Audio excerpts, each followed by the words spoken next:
E é sobre isso que nós vamos falar nesses dias, sobre esse aspecto, a visão de Jesus, né? Porque a visão de Jesus, ela vai impactar todos os aspectos da nossa vida cristã. Se uma pessoa ela tem a visão errada de Jesus, a maneira que ela vai relacionar com Jesus é errada. É mais ou menos uma pessoa, com certeza você já passou por essa experiência, uma pessoa que você não conhecia muito bem, você conhecia de vista, e aí você dizia, mas essa pessoa ela é arrogante, prepotente, mas você nem conhecia ela, você só via ela de longe. Mas o dia que você foi conversar com ela, você viu, meu Deus, que humildade, aí você ficou com vergonha. Já aconteceu isso com você? Ficou com vergonha, por quê? Porque não era o que eu pensava, meu Deus, porque você tinha uma visão errada daquela pessoa. Então a maioria das pessoas, obviamente isso quanto ao mundo, aqueles que não creem em Cristo, eles têm a visão errada, e a visão que é passada de Jesus para eles, é a visão de Jesus, né? Alguns passam, as religiões, elas passam Jesus como ele é, de fato, como nós vamos ver, mas passa Jesus, por exemplo, como alguém muito frágil. Jesus, sabe, tadinho dele, né? Olha só na cruz, ele sofrendo, coitado. Irmão, Jesus é o rei, ele é o filho de Deus. Então, por ter a visão errada, a maneira de relacionar com Jesus é errada. E aí, então, agora, quando a pessoa converte também, agora não mais o ímpio, mas o cristão, o crente, que é eu e você, se ele não tiver a visão correta de Jesus também, por exemplo, ele vai servir a Deus com a visão errada de Jesus, nós vamos ter um problema. Muitas pessoas, elas querem servir a Deus, ou querem servir a Jesus, como uma forma de pagamento por aquilo que Jesus fez. Então Jesus, ele entregou a vida por mim, então agora eu sou obrigado a servir ele, para abater a minha dívida, para pagar ele, porque ele sofreu, então eu tenho que sofrer por ele. Irmão, preste atenção, não é dessa maneira. Você não deve sofrer por ele sofreu, pelo contrário, ele já sofreu para que você não sofra. Tu entende? É uma visão errada. Eu estou falando de alguns aspectos aqui, é só uma visão errada. Pastor, quer dizer que na vida não vai ter sofrimento? Claro que vai ter sofrimento. Ele mesmo disse que nós vamos sofrer. Ele mesmo disse que nós vamos ser perseguidos. Ele mesmo disse que nós vamos sofrer aflições. Ok? Mas não pense que é por causa dele. Não, é por causa do mundo. É o mundo que nos persegue. É Satanás que é nosso inimigo, não Jesus. E aí eu comecei a avaliar, eu estava orando semana passada, e eu pensando, Senhor, nos dá a revelação de Cristo, nos dá a revelação do Filho, nos dá a revelação de Jesus. E aí me veio então, né, ao coração, e eu creio que foi o Senhor, o texto lá de Apocalipse, vamos ler juntos, Apocalipse capítulo 1, versículo 9, que é a visão que o apóstolo João tem de Jesus. O apóstolo João, ele era alguém muito ousado em Deus, e aí existe, né, não só na Bíblia, mas alguns livros que contam a história dele, diz que ele era alguém que era difícil de se parar, num certo sentido. Por quê? Porque ele era um evangelista nato, ele era o apóstolo do amor, ele sabia o quanto ele era amado de Deus, então todo lugar que ele estava, ele era um evangelista, ele estava ali sempre liberando uma palavra para as pessoas, e aí eles não conseguiam parar ele. A gente vê isso em Atos já, capítulo 3, né? Lembra que eles falam para Pedro e João, não fala mais o nome desse Jesus. Eles prendem ele, depois soltam e dizem, não fala mais. Aí não vão soltar, mas não falam.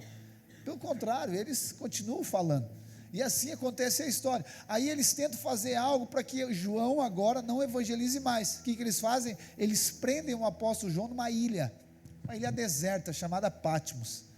E quando ele está nessa ilha deserta, ele está no final da vida dele, tem até um filmezinho bacana sobre o Apocalipse de João. Ele está lá, numa ilha deserta, e aí Deus vem e dá uma revelação para ele, que é a revelação que está no livro de Apocalipse. Ele tem isso, e antes de todas as coisas que ele descreve em Apocalipse, ele traz a visão de Jesus. Gente, João vê Jesus Cristo como ele é hoje. João teve eu costumo dizer que ele teve 4 visões de Jesus. A primeira era do mestre, que chama ele, lembra?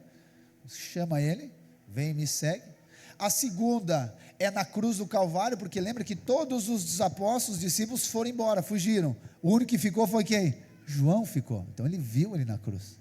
A terceira é ele ressurreto na terra. João viu ele ressurreto, e a quarta é essa, ele viu ele ressurreto, glorificado. Agora ele viu Jesus glorificado no céu. Só que olha só como João é maravilhoso, né? Ele é um apóstolo do amor mesmo, que ele compartilhou essa visão comigo e com você, que está lá em Apocalipse, então, capítulo 1, versículo 9 ao 19, diz assim: eu, João, irmão e companheiro de vocês, na tribulação, no reino e na perseverança, em Jesus, estava na ilha chamada Patmos, por causa da palavra de Deus e do testemunho de Jesus. Achei-me no Espírito, no dia do Senhor, que é o domingo, e ouvi atrás de mim uma voz forte como de trombeta, dizendo: escreva num livro que você vê, e mande-os às 7 igrejas, Éfeso, Esmirna, Pérgamo, Tiatira, Sardes, Filadélfia e Laodiceia. Voltei-me para ver quem falava comigo, e ao me voltar vi 7 candelabros de ouro, e no meio dos candelabros um semelhante ao Filho de Homem, com vestes talares, e cingido à altura de peito com um cinto de ouro. A cabeça e os cabelos dele eram brancos como alva lã, como neve. Os olhos eram como chama de fogo. Os seus pés eram semelhantes ao bronze polido, como que refinado numa fornalha, e a voz era como o som de muitas águas. Na mão direita ele tinha 7 estrelas, e da sua boca saía uma afiada espada de 2 gumes. O seu rosto brilhava como o sol na sua força. Ao vê-lo, olha o que aconteceu com ele quando ele viu Jesus. Ao vê-lo, caí aos seus pés como morto. Porém, ele pôs sobre mim a mão direita, dizendo: não tenha medo, eu sou o primeiro e o último, e aquele que vive. Estive morto, mas eis que estou vivo para todo sempre, e tenho as chaves da morte e do inferno. Escreva, pois, as coisas que você viu, e as que são e as que hão de acontecer depois destas. Até aqui, irmãos. Então, eu quero falar nesses dias, se assim eu conseguir, sobre essas algumas características aqui de Jesus, que João vê. E, como eu falei para você, essa necessidade de nós termos a revelação de Jesus, nós sabemos que Ele é. Porque, se você ler lá, por exemplo, no Evangelho de Mateus, eu tenho certeza que você já viu, Jesus diz assim: gente, não se enganem. Fala em Mateus e em João também fala, não se enganem, porque vai aparecer muita gente dizendo que é Jesus, vai aparecer muita coisa dizendo que, olha, é Jesus, vai aparecer, quando eles perguntam da volta, vai muitos dizer, ele vai vir agora, ele vai vir depois, ele vai vir daqui 1 ano, daqui 2 anos, daqui 5 anos, e desde que eu me conheço como gente, eu ouço falar sobre Jesus voltar. Você também é assim? Só que aí, obviamente nós não tínhamos revelação, não conhecíamos o Evangelho, então tinha aquela coisa, a profecia que o mundo vai acabar em 97, o mundo vai acabar em 2000, eu tinha um pavor do ano 2000, irmãos, um pavor do ano 2000, porque disse, mas vai terminar no ano 2000, porque aí fazia toda aquela, lembra, as profecias, as contas, os negócios, tudo, não, e depois 2002, depois 2006, 2007, 2012, não sei o que, e aí vai ainda assim a história toda, mas o fato não é saber o dia que ele vai vir, porque ele mesmo disse que ninguém sabe, ele só disse que tem um que sabe, só o Pai sabe o dia. Só que eu acredito, irmãos, que se nós conhecermos Jesus, e aí conhecer Jesus, fala de ter a visão correta de conhecer Jesus, eu acredito que pelo nosso relacionamento de intimidade com Ele, nós vamos perceber quando está perto dele voltar. Como é que é um relacionamento com uma pessoa, não é assim? Eu quando vou viajar, obviamente, hoje tem WhatsApp, é fácil, né, amor? Hoje ela está aqui, eu preciso falar umas coisas para ela. Já sabe, o meu amado está voltando, ok? Qual é a primeira pessoa que eu aviso? Amor, estou saindo daqui, vou voltar. É ela, é a noiva. Quem tu acha que é os primeiros que vão perceber quando o amado estiver voltando? É a noiva, é a igreja. Eu não sei você, mas eu já tenho percebido isso. Mas eu não vou falar de Apocalipse todo, vou falar só disso, vou tentar me segurar. Só da visão de Jesus. E João diz o quê? João diz que ele é semelhante ao Filho do Homem. E é isso que eu quero falar hoje. A palavra de Deus nos mostra, irmãos, e aqui está, né? Eu vou falar um pouco dos conceitos errados que as pessoas têm. Ele é o Filho do homem. Se você ler os evangelhos, principalmente de Lucas, João, na verdade todos, você vai ver que Jesus, ele refere a si mesmo como Filho do homem, mais do que qualquer outro título, vamos dizer assim. Jesus diz, né, lá em João, por exemplo, tem os 7 eu sous de Jesus. Ele diz, eu sou o pão da vida, eu sou, né, a videira. Ali tem, só que Jesus refere a si mesmo o Filho do homem, constantemente o Filho do homem. Disse, o Filho do homem não veio para condenar, mas ele veio para salvar. Então, para mim, isso é como se fosse o título, vamos chamar de título, ou a expressão favorita de Jesus. Favorita. Jesus, se perguntasse, né? Não é para quando a pessoa pergunta o seu nome, vai fazer algum tipo de cadastro, alguma coisa, pergunta, qual o seu nome completo? Né? Fulano de tal, tá. Como você prefere que seja chamado? Não é assim? É assim. Eu acredito que Jesus é como ele preferia de ser chamado, o Filho do homem, porque ele dizia, eu sou o Filho do homem, o Filho do homem veio para salvar, o Filho do homem veio para curar, o Filho do homem veio para libertar, o Filho do homem, eu sou o Filho do homem. Irmãos, isso aqui é algo poderoso, e essa revelação que você vai ter nessa noite, ele é Filho do homem. E que implicação tem isso? Grandes implicações na sua vida. Só que aqui, nessa expressão, Filho do homem, está contida a natureza e ministério de Jesus, porque Jesus, irmãos, ele é Deus, amém? Jesus é homem, amém? Então Jesus é Deus e homem, e isso que é difícil das pessoas entenderem. Jesus, olha só, ele é 100% Deus, amém? E Jesus é 100% homem. Essa parece que é uma dupla cidadania, né? Para você entender, não é o homem que se tornou Deus, pelo contrário, foi Deus que se fez homem. Mas Jesus, olha só o que é importante aí você sabermos. Jesus, quando ele veio, ele foi enviado, ele não veio, ele não atuou como Deus. Imagina se Jesus atuasse como Deus na terra, irmãos. Imagina, ele não atuou como Deus, ele atuou como um homem. Se ele atuava como Deus, imagina, vamos pegar, né, para acelerar o processo aqui, você acha que ele ia deixar alguém prender ele? Não, nem deixar, alguém iria conseguir. Você acha que ele ia ficar com fome, com sono? Deus fica com sono, irmãos? Não, Deus não dorme, entende? Mas Jesus, ele dormia. Deus, você acha que Deus come? Não, Deus não come. Então Jesus, ele comia. Isso, eu só mostrando para você, então, que aqui na terra, ele não atuou. Não estou dizendo que ele não era. Ele era Deus, mas ele não atuou como Deus, ele atuou como homem. Mas, um homem cheio do Espírito de Deus. E aí, algo interessante que vai marcar você já hoje, é o quê? É que o nome já mostra isso. Então, ele é Jesus Cristo. Jesus, Yeshua, como nós cantamos aquela música, quer dizer no original, Deus que salva, ou ainda Salvador, ok? Jesus. Cristo quer dizer, lá no original, quer dizer Messias, quer dizer ungido. Então, logo, Jesus aponta para o Deus que salva através de um homem.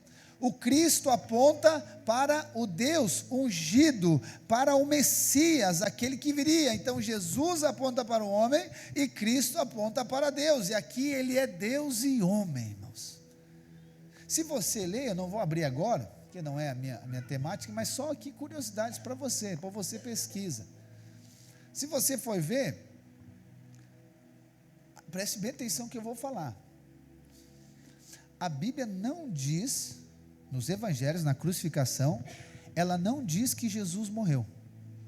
Ela não diz que Jesus morreu, Jesus Cristo na cruz morreu, não diz. Ela diz que Jesus gritou, lembra?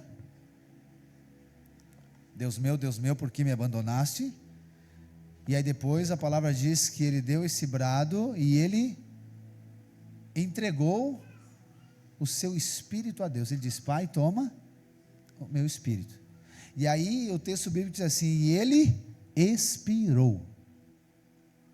Sabe o que a palavra expirar é mais ou menos o espirro, né? Quase isso. Expirar é o que? É algo que termina. Só que algo que termina porque alguma coisa saiu de dentro. Então, na verdade, não foi Deus, não foi Jesus, não morreu, o Jesus Cristo não morreu. Quem morreu foi o homem, mas Deus não morreu, o Cristo não morreu. Como é que vai matar Deus? Quem morreu foi o homem, Jesus. Só que o que saiu de dentro dele? O Espírito de quem? De Deus, irmãos. Olha só o que a palavra de Jesus mostra, que ele morreu. E por que ele precisava morrer? Não, já adiantei tudo aqui já, aleluia. Deixa o Espírito fluir, eu vou pelo tempo hoje, irmãos. 2h30, não, estou brincando.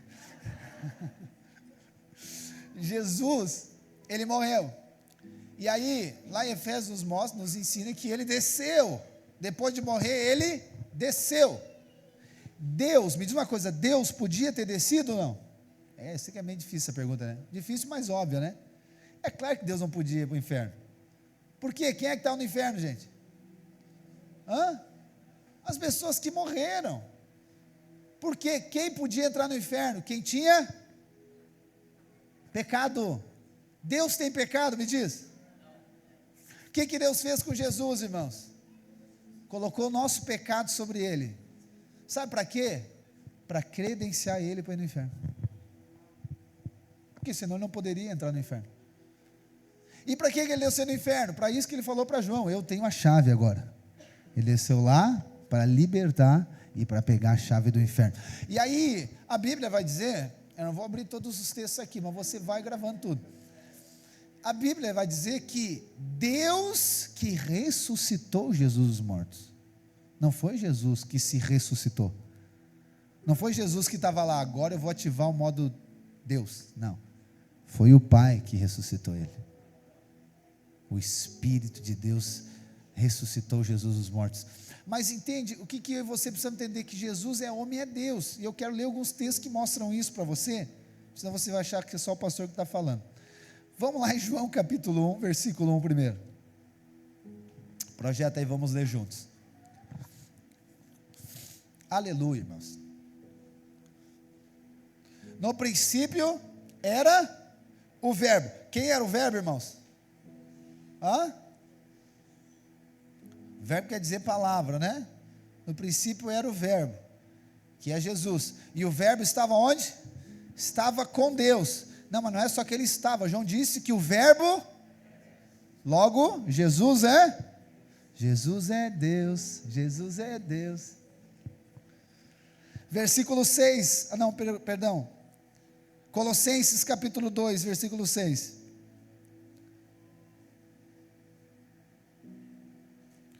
Colossenses 2, versículo 6. Jesus é Deus. Eu vou ler alguns versículos que mostram que Jesus é Deus. Olha só o que diz: portanto, assim como vocês receberam de Cristo Jesus, o Senhor continua a viver nele, estando enraizados e edificados nele, confirmados na fé, como foi ensinado a vocês, crescendo em ações de graça.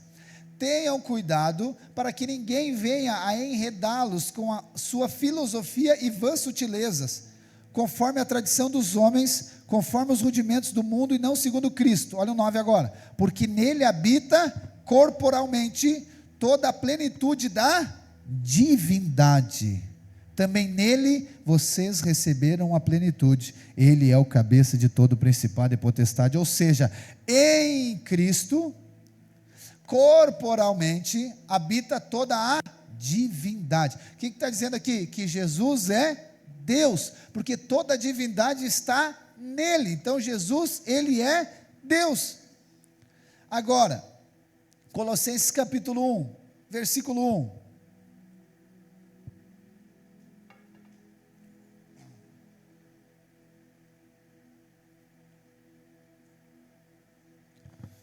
Olha só o que diz.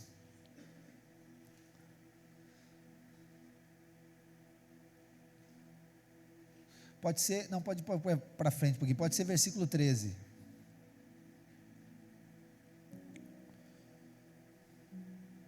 Aí, ele nos libertou do poder das trevas e nos transportou para o reino do seu Filho amado, em quem temos a redenção, a remissão dos pecados.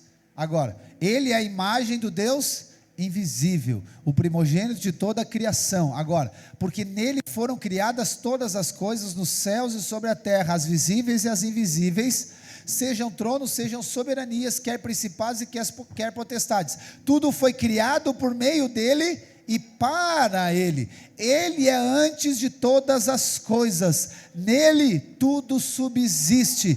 Ele é o cabeça do corpo, que é a igreja. Ele é o princípio, o primogênito dentre os mortos, para ter a primazia em todas as coisas. Porque, olha aqui, porque Deus achou por bem que nele residisse toda a plenitude, e que, havendo feito a paz pelo sangue da sua cruz, por meio dele, reconciliasse consigo mesmo todas as coisas, quer sobre a terra, quer sobre os céus. Então olha só, Deus determinou. Então Jesus é Deus, amém, irmãos? Ele é Deus, ele é Deus. Vamos lá agora, partindo para a transição que acontece, Filipenses 2, versículo 5.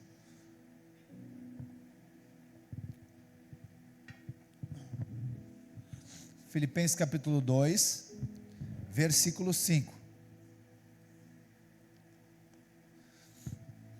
Tenham entre vocês o mesmo modo de pensar de Cristo Jesus, que mesmo existindo na forma de Deus, ou seja, mesmo sendo Deus, ele não considerou o ser igual a Deus, algo que deveria ser retido a qualquer custo.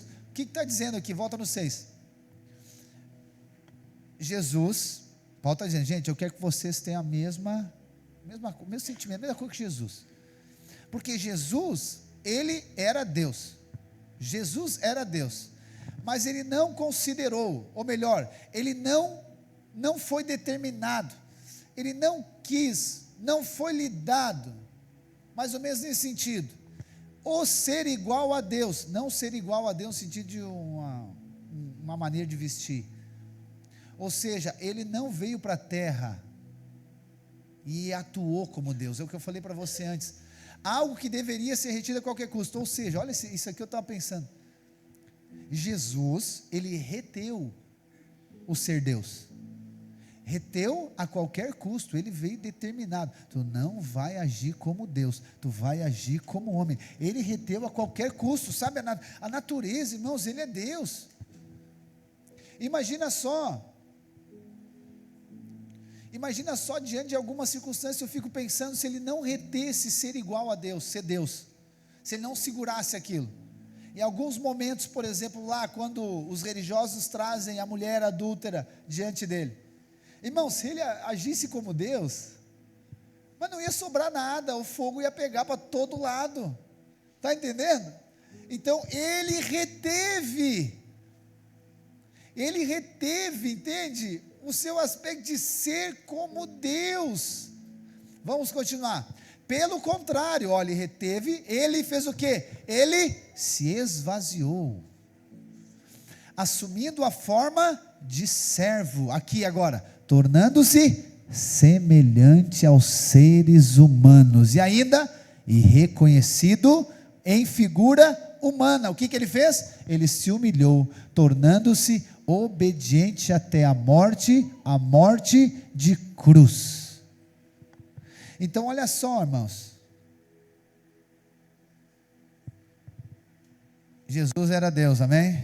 Jesus é Deus, mas ele não viveu na terra como Deus, isso que você precisa entender, ele viveu como um homem, e você já vai entender porque ele precisava ser o homem, porque não podia ser como Deus, tinha que ser como homem, só que como homem agora, ele tem uma atuação, como homem agora, ele tem uma maneira de viver, e tudo isso, olha só lá no versículo 9, paramos, né?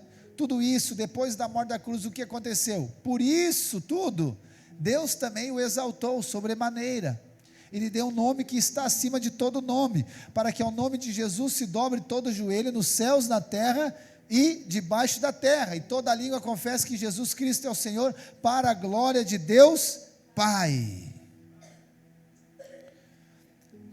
Eu quero ler o versículo 6, Filipenses 2,6, numa versão, uma Bíblia que eu tenho aqui, que ela é a versão ampliada, irmãos, ela fala o aspecto bem completo, diz assim, falando lá no início, o qual, embora sendo essencialmente um com Deus, e na forma de Deus, ou seja, essencialmente está dizendo a essência, a natureza, possuindo a plenitude dos atributos que fazem Deus ser Deus, ou seja, Ele é Deus, Ele é Deus, Ele possuía a natureza, Ele possuía a atribuição, Ele possuía a plenitude, Ele era Deus, Jesus veio como Deus, Jesus é Deus, irmãos, mas Ele não considerou essa igualdade com Deus, como sendo algo a ser ansiosamente agarrado, retido, segurado, irmãos. Imagina você diante de uma circunstância, olha só como o plano de redenção é maravilhoso. Você diante de uma situação, com criança, vou dar um exemplo de criança, né? Criança, ela vai crescendo, daqui a pouco ela acha que ela já é adulta, não é assim? Na verdade nem é adulta, ela já acha que é mais velha. Então, daqui a pouco ela se diz o quê? Que ela é a pessoa mais forte que tem, né? Ah, porque eu sou mais forte. Aí você começa, eu sou mais forte, eu sou mais forte, eu sou mais forte. Não, eu sou mais forte. Aí você começa a disputar força, né? Assim, aí você olha para a criança e diz, ah, coitado, que forte. Mas não aguenta uma pegada, não é assim? Não aguenta derrubar uma parede, não sabe? Não aguenta fazer um cimento lá, né, gente?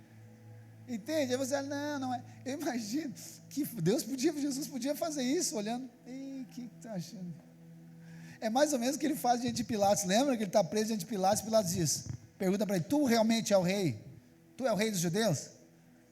Ele fica quieto. Tu não vai falar comigo que não é o rei dos judeus? Aí Jesus diz, se tu está dizendo. Aí ele fica nervoso com o silêncio de Jesus, ele diz, tá, mas não sabia que eu tenho autoridade para te tirar daqui? Eu posso te livrar da morte? Ah, Jesus olhou do mesmo olhar que a gente olha para a criança. Ei, está achando que tu é. Ah, tu está achando que tu é. Jesus disse para ele, Pilatos, ele não diz assim, né?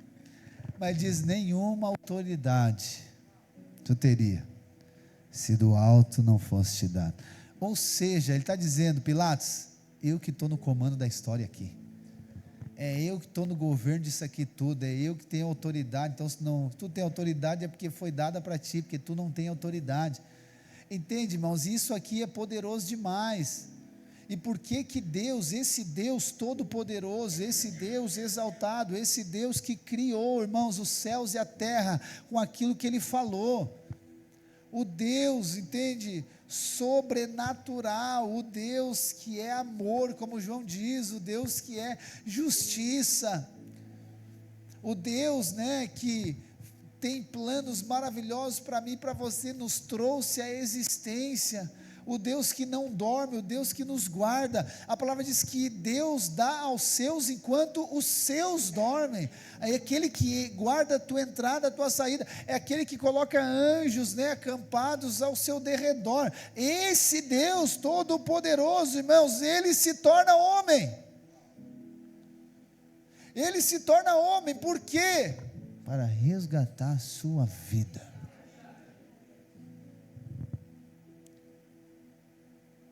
é como se fosse alguém muito rico, entendeu?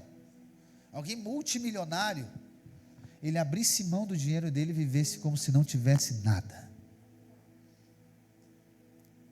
porque ele precisa, não foi Deus, não é Deus que disse, não, mas é que eu preciso, não, ele disse, existe uma necessidade, eu quero salvar essa humanidade, eu quero salvar a minha criação, eu preciso resgatar a minha criação, eu preciso redimir a minha criação, eu preciso trazer eles de volta para mim, porque por causa do pecado, eu não consigo ter comunhão com eles, eu não consigo ter relacionamento com eles, mas agora então nós precisamos de resolver isso, e como que resolve? Deus diz, eu vou me fazer homem, esse Deus, Ele veio resgatar a minha, a sua vida. É esse Deus que Ele nos guarda, irmãos. É esse Deus que garante favor sobre você. Esse Deus que João viu. Ele disse: Ele é semelhante ao Filho do Homem. É Ele, é Ele. João disse que quando viu, caiu como morto diante do poder, da autoridade, da soberania dEle. João não suportou, irmãos.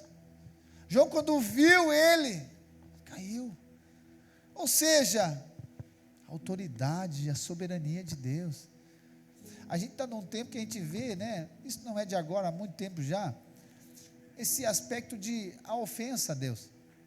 A questão de, né? De afronta, não é nem ofensa, afronta a Deus, a autoridade de Deus, aquela coisa. Então eles colocam lá, né? Jesus, a parada gay, faz aquela história toda de, meu Deus. Eles não têm noção, é claro que eles não têm noção, são ímpios. Aqueles outros falam, é que eles não têm noção de fato de quem é Ele. Eles têm a visão errada de quem é Ele. Pastor, Deus é alguém que nós temos que medo? Não temos que ter medo, mas nós temos que ter o quê? Nós temos que ter honra. A palavra chama isso de temor. Nós precisamos de ter temor. É a mesma coisa, né? Obviamente, vou mostrar para você que está tudo hoje bagunçado. Você precisa de ter temor, você precisa de ter honra às autoridades, a palavra diz. Então, por exemplo, ao seu pai, você não deve ter medo do seu pai, mas você deve ter temor, você deve honrar o seu pai. Você não pode tratar o pai de qualquer jeito, pode tratar a mãe de qualquer jeito, não pode falar de qualquer jeito. Então você precisa de ter honra, precisa de ter temor. Por que não tem isso na casa? Por causa disso aqui. Porque não tem a visão correta de Jesus, não tem a visão correta de quem é Deus, de quem Deus é, de que Jesus é Deus, entende? E aí bagunça todos os relacionamentos. Por que não tem honra em relação às autoridades? Não tem honra em relação ao professor, a tudo, é por quê? É por causa disso aqui. Entende? Porque não tem honra em relação ao marido, à esposa, por causa disso aqui, porque não tem a revelação, presta atenção, de quem é Jesus, não tem a revelação da autoridade. Lembra do apóstolo Paulo? Ele era perseguidor da igreja, e chega um momento que ele também, ele vê, ele não escreve, não detalha, mas acredito que foi isso que ele viu. Ele ouviu a voz dizendo, lembra? Saulo, Saulo, por que me persegues? Então quem está falando? Jesus está falando. Só que o que aconteceu quando Paulo ouviu a voz e viu, ele só viu o clarão ali que João diz, né? Que é o sol na sua força. O que é o sol na sua força? O céu do meio-dia. Então ele olhou para o sol, ele viu aquela luz. O que aconteceu com Saulo? Caiu. Nossa, mas o Saulo todo poderoso, fariseu, caiu. Ou seja, ele teve um encontro com a autoridade. Ele teve um encontro com a autoridade, e por isso que o texto aqui diz, Filipenses diz que a autoridade, porque Jesus, Ele é Deus, Ele veio como homem, Ele fez todo aqui, eu vou falar para nós aqui tudo que Ele fez, mas depois disso tudo Ele foi exaltado por Deus, e Ele recebeu um nome que está acima de todo nome, e a palavra está dizendo que diante desse nome, o que vai acontecer? Todo joelho dobrará, e toda língua confessará que Ele é o que, irmãos? Que Ele é Senhor, não que Ele é Salvador, que Ele é Senhor. Autoridade. Então quando nós estamos falando que Jesus é Deus, nós estamos falando do que? De uma autoridade. Autoridade, irmãos. E preste atenção, eu e você, a nossa mente, nós estamos falando há pouco tempo sobre renovação de mente. Quando falo de autoridade para você, a primeira coisa que gera é medo. Você não precisa ter medo de autoridade. Pelo contrário, é a autoridade que nos guarda. É a autoridade que guarda você. É a autoridade de Deus que guarda você. Sabe por que Satanás não pode tocar em você? Por causa da autoridade de Deus. Como é que você ora? Você ora no nome de quem? Jesus. Por que parece uma palavra mágica, pastor? Não, é porque tem autoridade nesse nome. Quando tem alguém possesso por um demônio, você fala o que para ele? Sai no nome do pastor Mateus? No nome de? E tem que sair, por quê? Porque tem autoridade no nome. E isso é revelação do nome de Jesus. Isso é revelação de quem Jesus é. Foi por isso que João, quando viu, caiu. João, quando viu o Filho do Homem, disse, meu Deus, mas Ele é Filho do Homem, é Ele. E ele cai, irmãos. Mas a Bíblia não diz que João caiu quando viu Jesus. chamando ele. João não caiu quando viu Jesus lá na cruz. João não caiu quando viu Jesus ressurreto, mas ele caiu quando viu Jesus glorificado. Então, as pessoas elas vivem de fato como se Deus, não, está tudo certo. Não, irmãos, Ele é o Filho do homem. Se você ler João capítulo 5, você vai ver, a palavra diz que aprove a Deus dar autoridade ao Filho para julgar. Então Deus colocou autoridade sobre o Filho, a autoridade do Filho, Ele tem autoridade para julgar. Então nós estamos falando do quê? Que Jesus é Deus, amém? E Ele tem autoridade, e aí precisamos de, isso aqui não é uma questão forçada, não, eu vou ficar com medo, não, irmãos, é revelação, tem um mandamento, né? Nós não vivemos pela lei nem mandamento, né? Mas os mandamentos, eles apontam princípios, e tem um mandamento que diz assim, lembra? Não usarás o nome de Deus em, vocês fizeram esse mandamento, né? Catequese, o que foi? Novela dos 10 mandamentos, Moisés, né? Melhor, tá bom. E o que é isso, não usar o nome de Deus em vão? Não é que você não pode falar o nome de Deus, mas é você usar o nome de Deus, porque nesse nome tem autoridade, poder, você usar ele, é você usar, entendeu? O nome dele para limpar o chão, consegue entender? É você tratar como profano de qualquer jeito, de qualquer maneira, você achar que esse nome não tem poder. Irmãos, tem poder no nome de Jesus, há poder no nome de Jesus, o poder está no nome dele, a autoridade é dele. Jesus diz, depois de ressurreto, ele diz, toda a autoridade foi me dada no céu e na terra, e embaixo da terra, e ele diz para mim e para você o que? Vão, e ide, e pregai o evangelho a toda criatura. Então nós vamos pregar no nome de quem? No nome de Jesus, porque tem autoridade no nome dele. Por que nós oramos pelos enfermos? Por que nós pregamos o evangelho para as pessoas? E elas convertem. Por que você vê pessoas curadas? Você vai ver a vida restaurada. Por quê? Não, é porque ele foi numa reunião. Nossa, essa reunião era maravilhosa. Era lá num prédio, tinha uns quadros na parede, tinha uma projeção, tinha uma luz, tinha uma bateria louca lá batendo que não para mais. Tinha aquela coisa e ela converteu por causa disso? Não, é por causa da palavra, da autoridade da palavra, do nome de Jesus. É por causa do nome, é a autoridade dele. Irmãos, essa é a revelação, essa é a visão correta de Jesus. Então não lide como não fosse poderoso isso. É que as pessoas, elas confundem, entendeu? Olha só como é, eu nem ia falar sobre isso, mas eu acabei falando, tá bom, eu queria chegar lá no Jesus homem, estou aqui no Deus, hein? Mas se não der hoje, amanhã eu falo. É que confunde, entende? Pelo relacionamento, pela intimidade. Pastor, mas ele é meu pai. Entende? Ele é meu pai. Claro que ele é pai, mas ele é Deus. Autoridade. Entende? Ele é meu pai, então é o seguinte, está tudo certo, vamos quebrar tudo. Não, você entende que ele é pai, mas ele é Deus, ele tem autoridade. É a mesma coisa com pessoa, né? As pessoas têm dificuldade, nós temos, eu vou me incluir nisso também, para você não ficar aí, parece que é acusado. A gente tem dificuldade, né, em relacionar intimamente com uma pessoa, sem desonrá-la, entende? Por quê? Porque vai ficando comum o tempo, o convívio vai ficando comum, vai ficando familiar, entende? Aí você vai tratando de qualquer jeito, aí o filho, né, com certeza, nenhum dos que estão aqui, vão lá e chamam o pai como? E aí, coroa? Eu quero que o Benjamin me chame de coroa um dia. A Sara não vai chamar, mas ele vai, eu quero um dia que ele me chame de, mas é uma vez só, chamar de coroa, o quê? Não, entendeu? É legal, é engraçado, é bonito, quando é os outros, né? Mas não, irmãos, eu não vou permitir,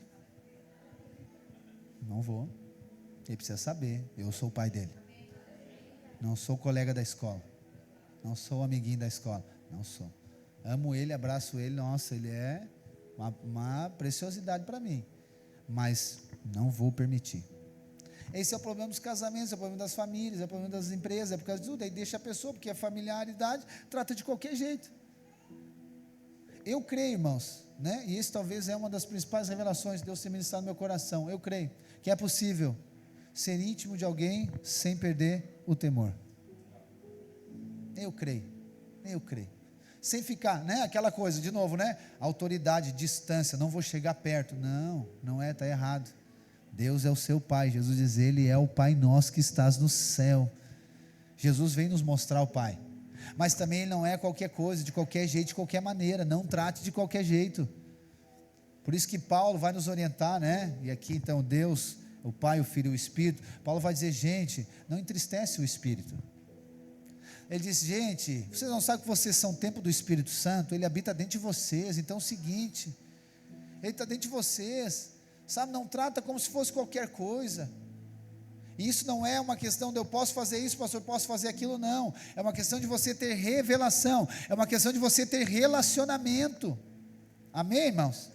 Ele tem autoridade. Então aqui, o Jesus, Deus, vamos dizer aqui, Ele fala dessa autoridade. Mas aqui, nos mostra também, filho do homem, também fala que Ele é homem. Ele não é qualquer filho, e não é de qualquer homem. Ele é o Filho do homem. Então Jesus, Ele é homem. Vamos ler lá em João capítulo 1, versículo 14, começar ali.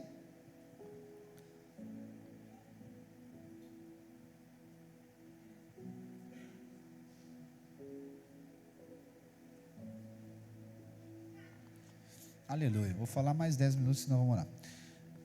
E o verbo, quem é o verbo? Quem era o verbo, irmãos? E o verbo se fez carne, ou seja, se fez homem, e habitou entre nós, cheio de graça e de verdade, e vimos a sua glória, a glória como do unigênito do Pai. Agora 1 João capítulo 4, versículo 2.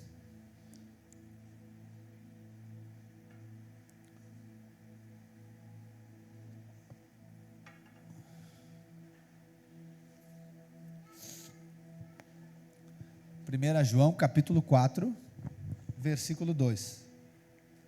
Acho que eu vou falar só desse versículo aqui.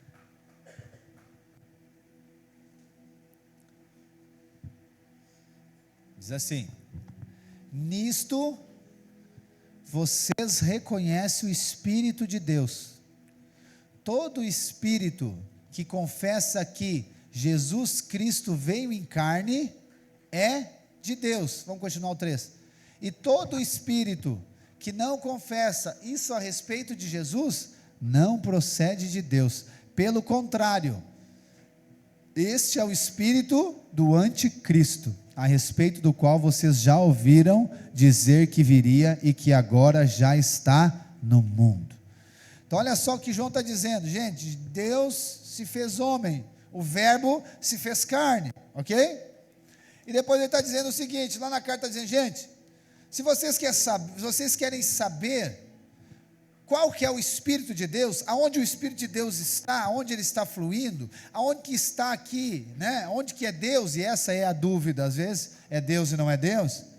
Ele está dizendo, se vocês querem saber, se vocês querem reconhecer o Espírito de Deus, vocês vão ver que todo Espírito que confessa que Jesus Cristo veio em carne, ele é Deus. Ou ele está dizendo, todo aquele que confessa que Deus se fez homem, aqui é do Espírito de Deus.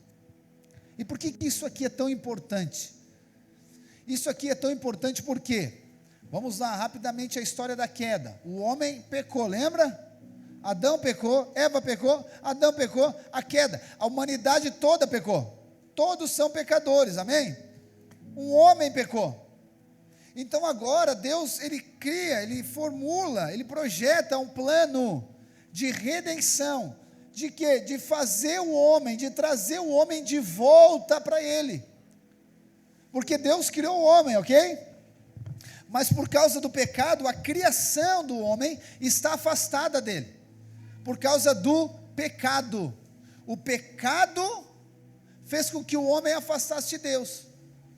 Aí o Deus Todo-Poderoso, o Criador do céu e da terra é esse. Então, agora o Deus está afastado do homem. Então agora não há relacionamento. E o homem está debaixo de condenação. O homem está endividado por causa do pecado de Adão. A palavra diz que com o pecado entrou a morte. Então a sentença sobre toda a humanidade é morte, afastado de Deus. E o que é morte? Eu sei que nós achamos que morte é eu morrer o meu corpo. Não, irmãos. A morte que se retrata aqui é uma eternidade afastado de Deus. Isso que é morte. Por isso que quando você crê, você tem vida eterna. Você não está mais na morte, você tem vida eterna. Ah, pastor, mas eu não vou morrer um dia. Não, aqui nesse tempo nós vamos ficar um tempo aqui. Isso não muda nada. Mas em relação ao seu espírito, em relação ao aspecto espiritual. E aí Deus ele faz o que agora? Ele envia o Filho. Deus se faz homem em Jesus Cristo. E a dívida do homem que o homem tinha agora, ela precisa ser paga para o homem ser trazido de volta. Mas não poderia, preste atenção, não poderia ser Deus. Precisaria ser um homem, era necessário um homem. Por que tinha que ser um homem? Porque foi um homem que pecou. Não foi Deus que pecou. Então, para pagar a dívida do homem, precisava de ser um homem perfeito. Perfeito, não poderia ter falha, não poderia ter um erro, não poderia ter feito nada de errado, não, teria que ser um homem perfeito. Mas aí Deus olha para a humanidade, não tem ninguém que é perfeito. Por quê? Por causa do pecado de Adão. Todos que nasceram depois de Adão, eles agora foram feitos pecadores por causa de Adão. Então, não é que a pessoa não tinha uma conduta perfeita, ela já nascia imperfeita. Aí o que Deus faz? Como que Deus resolve isso? Deus se faz homem em Jesus Cristo. E agora Jesus Cristo, por que ele tem que viver como homem? Para pagar a dívida da humanidade. Se Jesus vivesse como Deus, aí Satanás ia dizer para Deus, Deus, mas aí não pode, hein? Aí não tem como, né? Aí é como se, né, não vale a pena, não vale a pena, não tem como, não faz sentido. É desleal, imagina Deus vir pagar a humanidade, por quê? Quem pegou foi o homem, não foi Deus. Aí Deus se faz homem, irmãos, isso aqui é maravilhoso. Deus se faz homem, e como homem agora, Jesus, ele trilha todo o caminho. E aí, Jesus, olha só, o nascimento de Jesus já mostra isso, né? Porque Jesus, a palavra diz que ele nunca pecou, ok?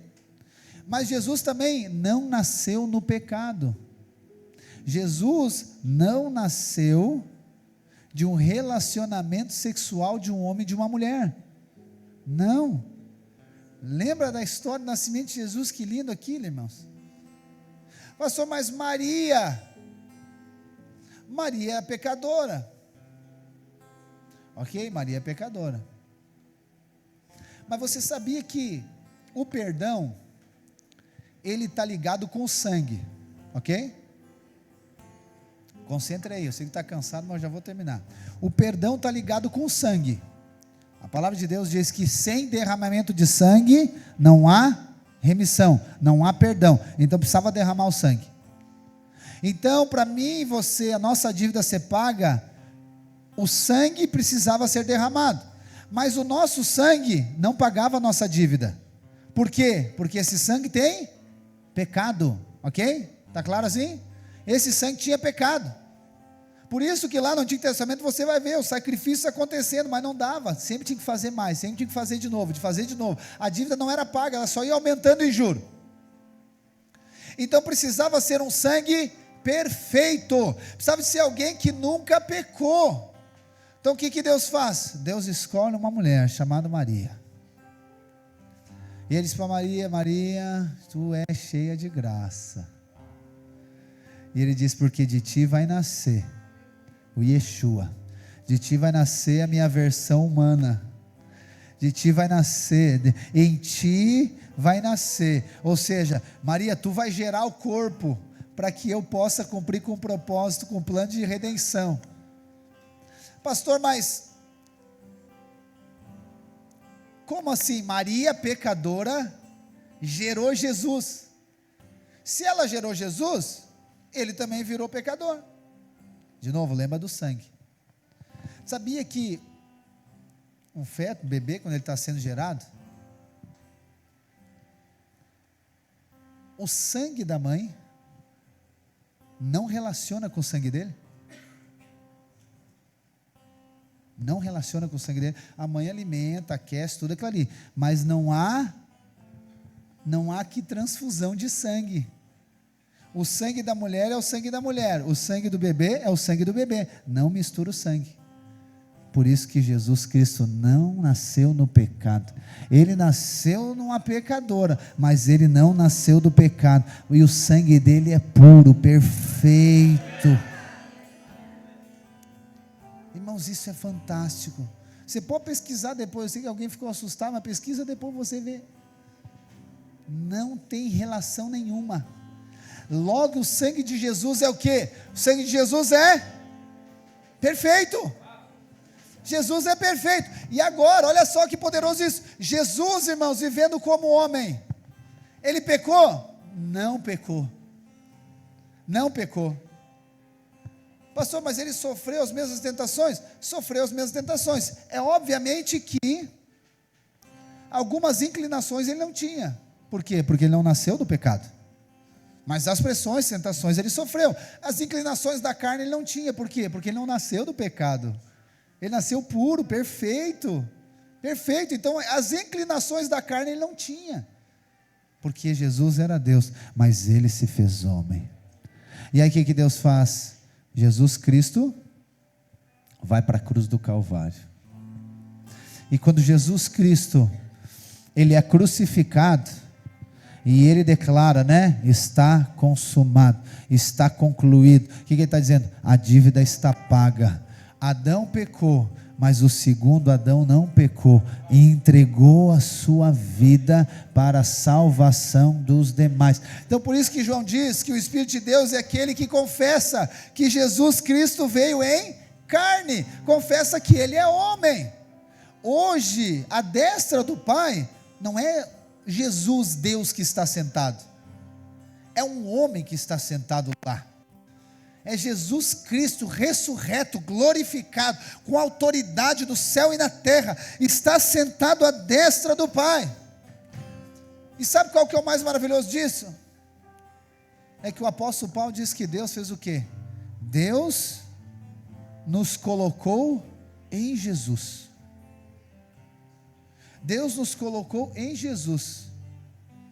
Então por isso que Paulo diz, né? Os irmãos estão lendo Efésios, diz o quê? Que nós estamos aonde? Assentados nas regiões celestiais, dentro, nele, em Cristo Jesus. Nós estamos nele. Então olha só o que aconteceu, irmãos. Jesus, Deus se faz homem e paga o preço pelos homens. E os homens agora são colocados a nível de relacionamento com Deus. Não tinha ligação, não tinha comunhão, não tinha relacionamento. O que Deus faz? Deus se faz homem, para que os homens, né, sejam feitos filhos de Deus. Então é como se fosse, Jesus, ele reconciliou-nos com Deus. Então ele é Deus para quê? Para poder pegar na mão de Deus, mas ele é homem para poder pegar na nossa mão. Por isso que Jesus diz: eu sou o caminho, a verdade e a vida, e ninguém vem pelo Pai, ninguém vai ao Pai a não ser por mim, porque é por mim. Eu sou aquele que reconciliou, eu sou aquele que derramei o sangue, o meu sangue que foi derramado. Isso aqui é poderoso demais, irmãos. Por isso que nós falamos todo domingo aqui para você: nós não relacionamos com Deus com base daquilo que nós fizemos, mas é por causa de Cristo Jesus. Agora, diante disso, acho que eu falei a metade só que eu tinha hoje, mas diante disso, como que você fica condenado? Como que você fica acusado? Pastor, errei, falhei, estou todo acusado e condenado. Mas só um pouquinho. Ele é o Filho do homem, e eu estou nele, eu estou em Cristo. Só vou ler mais um texto que está lá em Hebreus 4,14, para nós finalizarmos. Amanhã essa ideia eu vou falar aqui do sacerdote, mas eu vou ler aqui o versículo que fala de sacerdote também. Hebreus 4, versículo 14 a 16. Poderoso demais. Tendo, pois, Jesus, o Filho de Deus, como grande sumo sacerdote, que adentrou os céus, conservemos firmes a nossa confissão. Olha só, volta, 14, conservemos firme a nossa confissão. Que confissão é essa, irmãos? Vou voltar à pregação de novo. A confissão que Ele é o quê? Que Ele é Deus, que Ele é homem. A confissão, você viu João dizendo, aquele que confessa que Jesus veio em carne, esse é do Espírito de Deus. Então que firme confissão eu tenho que guardar é essa. Aqui o texto está dizendo que você tem que conservar. Preste atenção aqui, você tem que conservar. O que é conservar? É guardar essa confissão. Que confissão? Que Jesus morreu pelos meus pecados e por causa dele eu sou salvo. Que confissão eu tenho que guardar? Que eu sou justificado por causa de Cristo. Que confissão que eu tenho que guardar? Eu tenho que guardar a confissão que o sangue dele foi derramado na cruz e por isso que eu sou perdoado. Essa é a confissão que nós temos que guardar, porque Jesus Cristo adentrou os céus, o texto está dizendo. 15, porque não temos um sumo sacerdote que não possa se compadecer das nossas fraquezas. Pelo contrário, ele foi tentado em todas as coisas, a nossa semelhança, mas sem pecado, porque ele foi homem. Portanto, diante disso agora, aqui é o final. Portanto, sabendo que Jesus é Deus, que Jesus é homem, como homem ele morreu, no meio do seu lugar, e como Deus ele foi ressurreto, Deus o ressuscitou, e o seu pecado está perdoado, por causa de Cristo, o sangue dele pagou a sua dívida, por causa de Cristo você é aceito por Deus, por causa de Cristo agora, você é filho de Deus, por causa de Cristo agora não tem mais condenação sobre você, porque Ele pagou a conta, por causa de Cristo agora você é santo, por causa de Cristo agora você é justo, amado, abençoado, a bênção de Deus está sobre você por causa de Cristo. Por que você pode ser usado por Deus? Por causa de Cristo. Diante disso tudo, dessa verdade bíblica, 16, diante disso tudo, o escritor ele vai dizer, portanto, ok? Portanto, diante disso tudo, gente, portanto, agora, o que nós vamos fazer? Aproximemo-nos do trono da graça com confiança. O que quer dizer? Com certeza absoluta, convicto, eu posso me aproximar do trono de Deus, o trono da graça de Deus, porque Cristo me permite, é Cristo que me leva lá, não tem mais acusação, condenação sobre mim, eu posso me aproximar do trono da graça com confiança. Para quê? A fim de receber. Eu não vou pagar, eu vou receber no trono da graça. Eu não me aproximo de Deus para pagar algo, eu me aproximo de Deus para receber. Receber o que? Misericórdia. Senhor, a minha situação está difícil, Senhor, tem misericórdia de mim. Você deve pedir para Deus, mas você deve pedir aonde? Diante do trono da graça. Diante do trono da graça você pode pedir, Senhor, tem misericórdia de mim, está pesado, está difícil. Ou você pode pedir diante de Deus, Senhor, derrama da tua graça sobre a minha vida. Senhor, eu preciso da tua graça, eu preciso do teu favor, eu estou precisando de sobrenatural na minha vida financeira, na minha vida sentimental, conjugal. Senhor, eu preciso da tua graça. Você pode chegar diante do trono da graça e receber, irmãos. Por isso que nós precisamos ter a visão correta de Jesus, entende? Precisamos ter a visão correta dele, e é por causa dele que nós podemos chegar.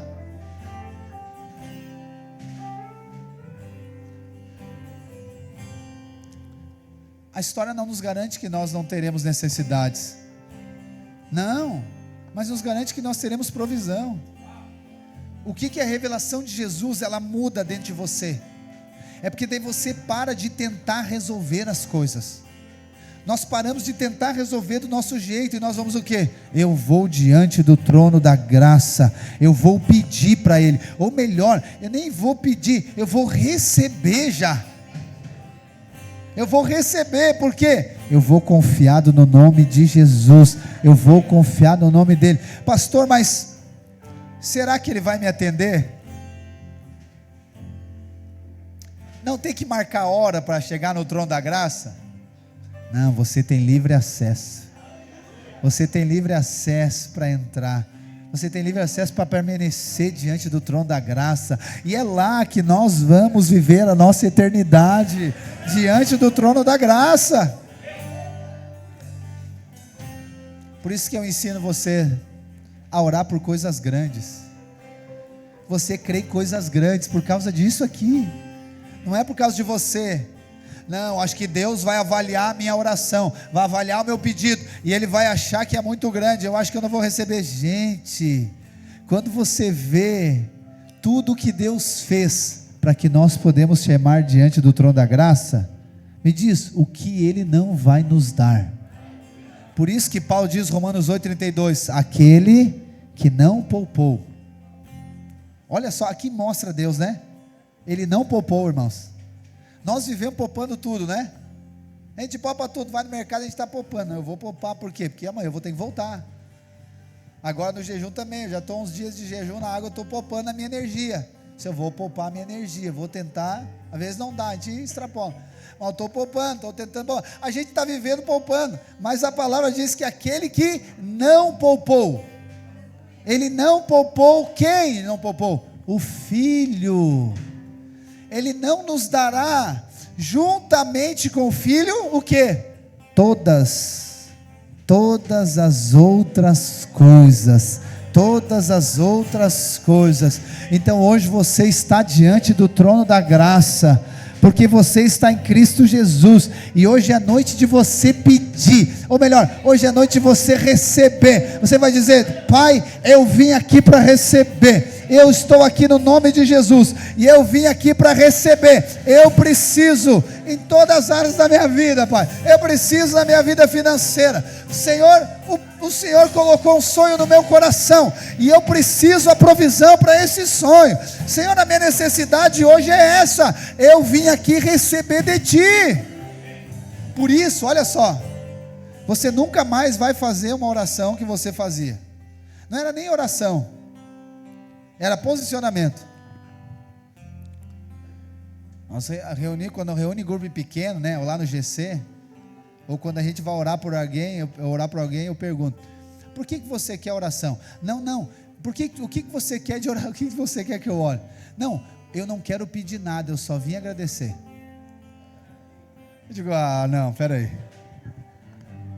não, volta, eu vou começar a não orar mais assim para o pessoal. O que? Não veio pedir, só veio agradecer. Então tu não está diante do trono da graça, porque diante do trono da graça, irmãos, é lugar de receber, é lugar de pedir e receber. Por isso que Jesus ensina Mateus 7,7, pedir, dar-se-vos-á, buscar encontrareis, baterei e abrir-se-vos-á. É por isso, irmãos, é por isso, é a visão correta de Jesus, ela vai levar você a receber de Deus. Pastor, não tem que agradecer? Agradeça, claro que agradeça por Jesus, agradeça pelo sangue derramado, agradeça pelo Cordeiro de Deus que tira o pecado do mundo, agradeça porque o Pai entregou o Filho, e agradeça pelo Filho ter ido para a cruz do Calvário, agradeça porque por causa do Filho, você tem acesso para quê? Para receber misericórdia e graça para todas as suas necessidades.